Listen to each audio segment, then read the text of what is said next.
Assalamualaikum warahmatullahi wabarakatuh. Kembali channel berbagi cara dan tips ingin menemui semua adik-adik serta didik di rumah.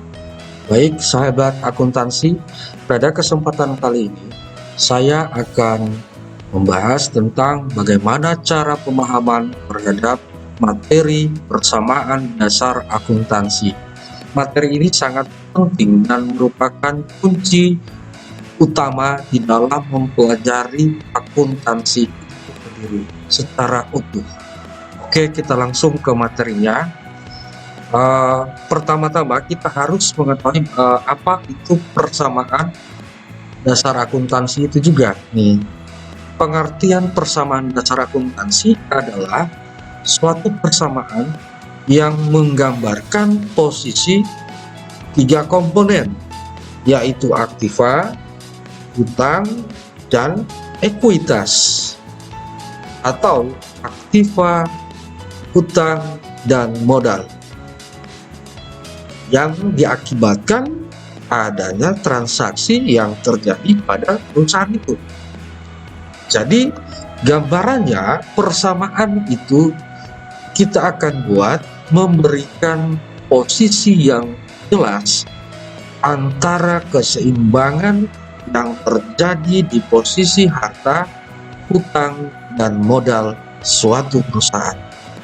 Kegunaannya apa?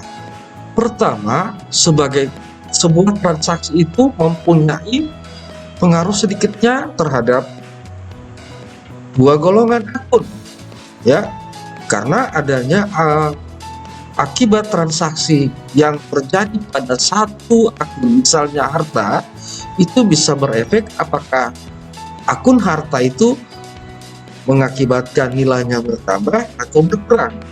Makanya gunanya mempelajari akuntansi persamaan dasar itu harus kita lihat posisi keadaan ketiga komponen akibat adanya transaksi yang terjadi.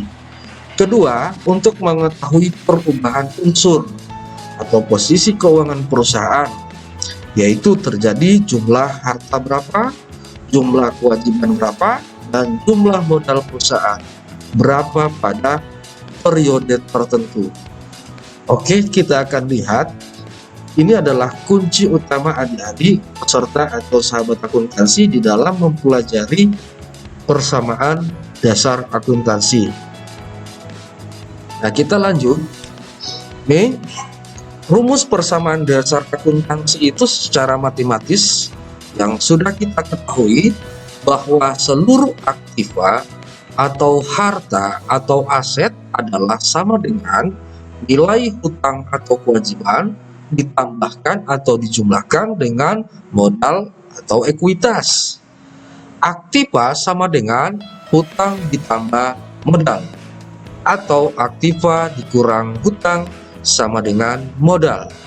Nah, mencari ini persamaannya sangat mudah. Yang penting kita kuasai bahwa rumus persamaan dasar itu aktiva itu adalah sama dengan hutang ditambah modal. Oke, kita lanjut materi selanjutnya, slide selanjutnya. Nah, ini posisi kalau kita angkat pada dua keadaan. Di perusahaan itu hanya ada dua keadaan pencatatan yang sebagaimana yang kita ketahui keseimbangan keuangan perusahaan, bahwa aktiva itu di sebelah sini, ini rumus tadi, kemudian nilai hutang dan modal di sebelah kanan. Nah, kalau kita bagi dua posisi pencatatan pada debit dan kredit, posisi debit dan kredit ini adalah keadaan normalitas daripada setiap akun yang harus benar-benar ditempatkan. Harta kita lihat pada posisi debit, berarti menandakan semua kolom harta atau aktiva itu ada di debit. Nah, untuk hutang dan modal selalu berada di area kredit, berarti normalnya berada di kredit. Kita akan lihat bagaimana prosedur pelaksanaan penetapan. Nah, kalau kita lihat di akun yang bagian sebenarnya, ini adalah laporan sederhana dalam bentuk P, bahwa semua aktiva perusahaan itu ada di sebelah debit. Aktiva kas hutang nih. hutang dan modal di bagian kredit. Sudah paham dengan keadaan ini? Berarti semua aktiva itu selalu berada di posisi debit. Dan semua hutang maupun modal itu selalu berada di sisi kredit. Ini gambaran paling mendasar. Anda adik-adik harus ingat. Sudah jelas? Kita lanjut ke slide selanjutnya. Pada contoh kasus ini, Tuan Andi adalah sebagai pemilik perusahaan. Nah, ini perusahaan milik Tuan Andi. Tanggal 1 Oktober 2020, Tuan Andi menyetorkan uang sejumlah 20 juta rupiah sebagai modal awal. Inilah transaksi yang bisa memberikan contoh gambaran persamaan dasar. Tanggal 3, tanggal 3. Jadi Tuan Andi ini selaku pemilik investor uang 20 juta ke perusahaan. Kemudian tanggal 3, pihak perusahaan membeli perlengkapan kantor untuk operasi usaha dengan harga 10 juta rupiah, dibayar tunai 8 juta, sisanya akan dicicil. Oke, dua transaksi ini akan membantu kita memahami bagaimana persamaan dasar akuntansi. Kita cekidot ke slide ini. Nah, menyetorkan tanggal 1, menyetorkan uang sejumlah 20 juta. Sebelum adik-adik masuk ke persamaan atau mencatat, kita melakukan analisa transaksi terlebih dahulu. Tanggal 1 ini, transaksi tanggal 1 kita analisa. Analisanya di mana? Kita sediakan dulu ini debit dan kreditnya sementara dikurang. Caranya gini. Kita baca baik-baik soalnya atau transaksi ini. Tuan Andi menyetorkan uang sejumlah 20 juta rupiah sebagai modal awal. Berarti Tuan Andi menyetorkan uang tersebut akan menambah jumlah aktiva di perusahaan Tuan Andi. Nah, kalau menambah harta atau aktiva perusahaan, ingat kembali posisi aktiva kita di mana? Di sebelah debit. Berarti analisanya adalah seperti ini adik-adik. Kita tuliskan. Aktiva bertambah di sebelah debit nih berupa apa tadi yang bertambah? Nilai rupiah 20 juta ini apa? Berarti ini yang masuk pada nilai uang tunai perusahaan atau kita sebut kas perusahaan. Jadi aktiva bertambah berupa kas. Masih adakah yang terjadi akibat transaksi ini? Nah, ini ada sebutkan sebagai modal awal. Nah, kita ingat bahwa penempatan kredit kemarin itu di sini ada hutang tambah modal. Berarti di sini analisa pada tanggal 1 Oktober kita tambahkan pengaruhnya terhadap dua sisi, debit dan kredit. Yang satu debit aktiva bertambah berupa kas, namun yang kredit bertambah pula apa? Nih, modal bertambah. Ini kita sebut analisanya berupa modal Tuan pemilik perusahaan Tuan Andi. Oke, tanggal 1 sudah pengaruhnya terhadap dua sisi keadaan perusahaan. Yang satu mengakibatkan nilai aktiva bertambah, yang satu di sebelah kredit mengakibatkan nilai modal bertambah. Oke, kita lanjut pada transaksi tanggal 3. Pada tanggal 3, beli perlengkapan kantor. Jadi perusahaan ini membeli perlengkapan kantor. Harga dari nilai perlengkapan kantor itu 10 juta. Dibayar tunai 8 juta. Sisanya akan dicicil. Lakukan analisanya. Apa yang dibeli oleh perusahaan? Pertanyaan harus dijawab. Perlengkapan kantor. Nah, perlengkapan kantor itu kalau dibeli oleh perusahaan berarti akan menambah aktiva perusahaan. Berarti analisanya kita tuliskan seperti ini. Aktiva bertambah berupa perlengkapan kantor. Ini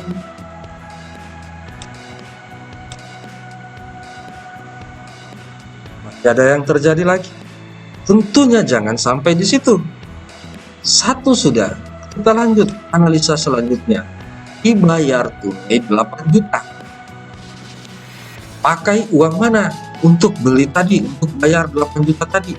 Tentunya memakai persediaan kas perusahaan. Berarti kalau menggunakan uang kas perusahaan, berarti nilai aktiva dari perusahaan itu bertambah atau berkurang? Tentunya akan berkurang. Karena ini berarti karena digunakan membayar 8 juta menggunakan uang kas perusahaan. Berarti analisanya aktiva perusahaan itu berkurang. Apa yang berkurang? Berkurang berupa nilai daripada uang tunai atau uang kas perusahaan. Oke, masih ada lagi, sisanya akan dicicil. Nah, sisanya akan dicicil. Coba, berarti perusahaan itu punya kewajiban akan melunasi. Muncul yang namanya ini. Kalau punya kewajiban melunasi, namanya ini hutang usaha hutang bertambah, analisanya berupa hutang usaha. Nah, digunakan perlengkapan ini digunakan untuk lancarnya usaha perusahaan. Nah, inilah analisa-analisa sederhana yang kita lakukan. Dua transaksi pertama pengaruhnya ada dua, ini dan ini. Transaksi tanggal 3 pengaruhnya ada 3. Yang satu pengaruh bertambah ada berupa perlengkapannya, dan ada yang pengaruhnya berkurang di uang kasnya. Dan pengaruh yang efek ketiga itu menambah sisi hutang dari perusahaan. Nah, inilah yang kita bisa gambarkan pada contoh transaksi ini. Jadi sudah paham? Nanti nilainya di sini tinggal kita cantumkan. Berapakah nilai aktiva bertambah di uang kas? Nih, 20 juta. Berapakah nilai modal yang bertambah berupa modal tuan Andi? 20 juta. Pada saat satu transaksi terjadi, kalau kita gabungkan, kita tuliskan seperti ini. Ini RP, ini penulisannya 20 juta.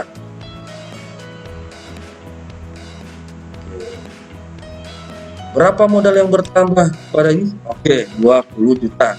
Jadi setiap satu transaksi kejadian itu selalu beriringan keadaan di debit dan kredit haruslah seimbang. Setelah kita lakukan analisa, kita masukkan angka-angkanya.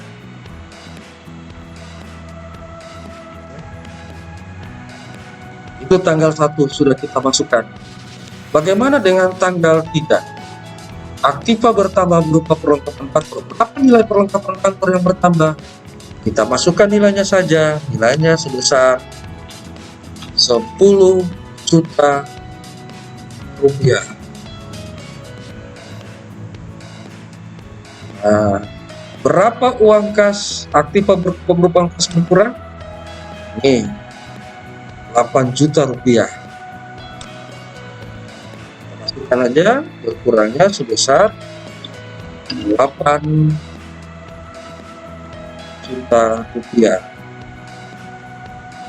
Dan sisanya akan dicicil, muncul nilai hutang perusahaan bertambah berupa hutang usaha sebesar nih 2 juta rupiah.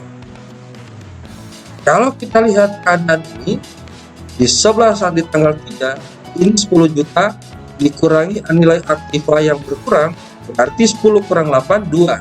Dan nilai hutang yang ada muncul 2 juta. Posisi pada tanggal 3 keadaan itu pasti akan seimbang. Benarkan semua?